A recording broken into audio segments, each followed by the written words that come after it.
So we'll begin by welcoming very much our three speakers. We have Corinne Fisher, David Shoebridge and Paul Scott. So please welcome them.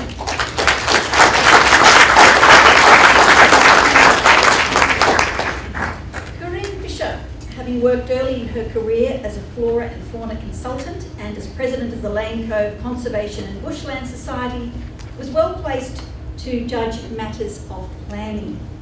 And she did judge a lot, and she saw lots that needed attention in the planning laws of New South Wales and became the founding convener of the Better Planning Network.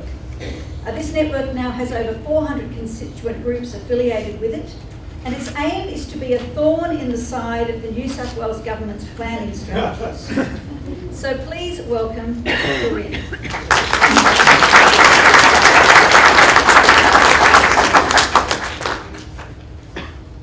We get my presentation, I'll just say a few words, a few more details about myself.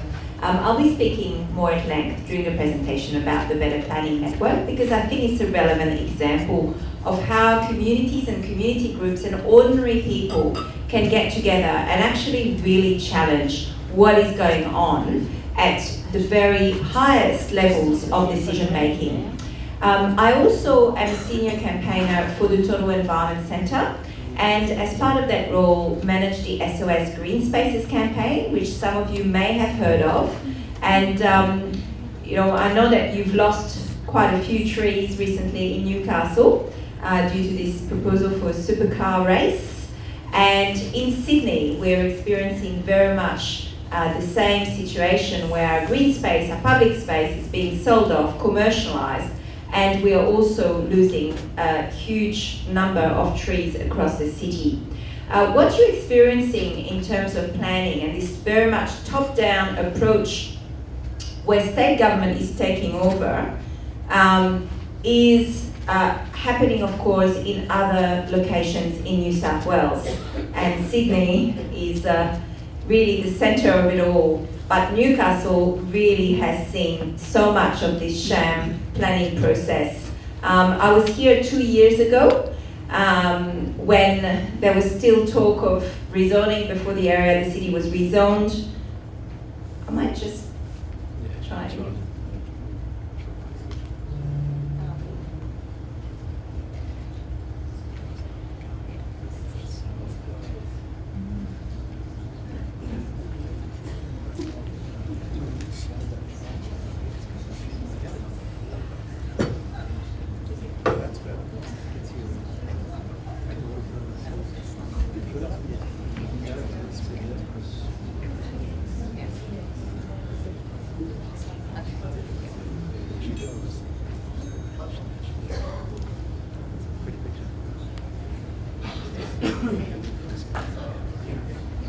Okay, thank you very much for that.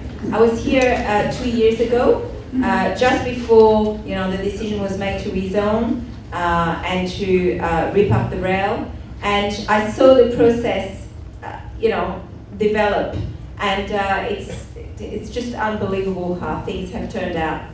So, without further ado, I will start my presentation now. I want to give you an overall picture of what's happened over the last few years with planning in New South Wales. I think it's really important that you understand that. Between 2011 and 2014, the incoming Liberal coalition government, led by Barry O'Farrell, sought to basically change our entire planning legislation. And those changes were very much top-down. And that is the moment where the Better Planning Network was created and community groups came together. We ran a 2.5 year campaign, and some Newcastle groups were very much involved as well. And the changes never became law. What's been happening ever since 2014 is that the government, having failed to make those changes law, have been trying everything they can to still achieve the same aim.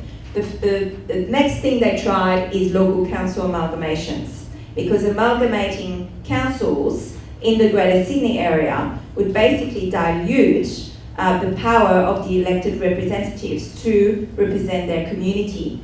They also passed changes to the Crown Land Act, which will make it easier to sell off or commercialise Crown land. And they passed also tree clearing laws, which are going to come into effect at the end of this month, and are not at all about biodiversity conservation, although the act is actually called the Biodiversity Conservation Act. It's all about facilitating clearing so that development can proceed. And lastly, there's been planning changes by stealth. So different ways of declaring certain areas priority precincts, state significant developments, major projects, different policies passed to reduce community input, reduce environmental protection. Basically, what we've seen in the last few years is state government really moving to take over planning and development decisions. And that's where we are right now. So what can we do about it? I'm going to focus the rest of my talk on that particular topic, because I think this is what tonight's meeting is really about. Well, the first thing to know is that we are the only ones who can do anything. So you, as an individual who cares about these issues, have incredible power, even though you may not realize it, incredible power to make a difference. And I have experienced that very personally. I wasn't always an activist. I actually tried to save the world through being a public servant at one time in my career. But after 10 years in the public service, I realized that that wasn't going to quite work out. So I thought I'd better try from the outside. And having been in this space for the last, since 2012, I can honestly say that my observation is that any social change is driven by individuals who care. That is the only way social change ever happens. Of course, it helps if you've got sympathetic elected representatives that can fight for what you believe in and for the vision of your neighbourhood that you want to see. And in this context, it's important to remember, of course, that we've got upcoming local council elections. And that getting sympathetic councillors, whoever you consider those councillors to be, that are going to represent your vision and be able to campaign and fight for what you believe in is absolutely essential. You need all the help you can get to stand up to what state government and developer lobbies are trying to do in Newcastle.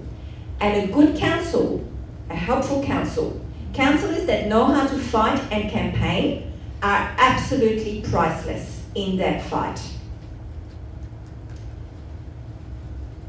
So making sure that your elected councillors and your council have the public interest and value community input genuinely, not driven by a whole lot of other interests, is very important.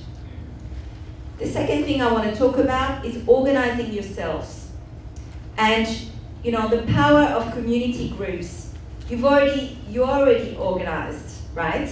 You've got a number of community groups in Newcastle that care about these issues and that are working towards a common goal. Organising yourself and joining those groups and really contributing in a small or bigger way is very, very important. To act with a common focus and a common message. Unity. I read recently that one of the distinguishing features of humans are their ability, and the reason for their success, for our success, is our ability to coordinate ourselves in a united movement to achieve a common goal. Well, that's exactly what needs to happen here. To use the Better Planning Network as an example, I can honestly say that from small things, big things grow. We started in a meeting room with a meeting in August 2012, which had about 30 people. And from that, we formed an alliance And through the hard work, dedication of the people involved and the groups involved, we grew to actually coordinate the efforts of over 450 community groups across the state. Of course, that takes good leadership. So investing in good leadership and actually wanting, being able to work together towards a common goal and realizing that we all have our failings, no one is perfect, including me, is very, very important. The ability to take a risk in terms of how you challenge yourself personally, how you contribute in smaller or bigger ways. You need to be able to put yourself out there and be willing to stand up in whatever way you're comfortable with for what you believe in. In my experience as a campaigner, people have different talents and different ways that they're willing to stand up. Some people are very happy to go and demonstrate at a rally. Others are not happy being in the public eye and want to actually, focus on things behind the scenes. Some people are very good with the media. Others have artistic talents that they can apply to a campaign. It takes all skills and talents to actually get a good campaign. Different ideas, if they're discussed in a collaborative and respectful way, actually make for a stronger campaign. On our first, management committee for the Better Planning Network, we had many, many different opinions, and we had many a shouting match. But it never prevented us from coming to a consensus because we understood that a unified position was a key strength for the campaign. So it's very important to be willing to compromise and stay united and focused in a community campaign. I love this quote and I live by it. For the last year and a half, I've been working on tree clearing issues. Heartbreaking campaign that we lost, unfortunately, at the end of last year when the Biodiversity Conservation Act, which I call the Land Clearing Act, came into Parliament. We're now fighting hard to get rid of this legislation as soon as practicable. The pressures in Sydney and in Newcastle from development lobbies are absolutely huge. They have huge resources, millions of dollars that they're pouring into state government or into lobbying state government and lobbying the media to advance their interests.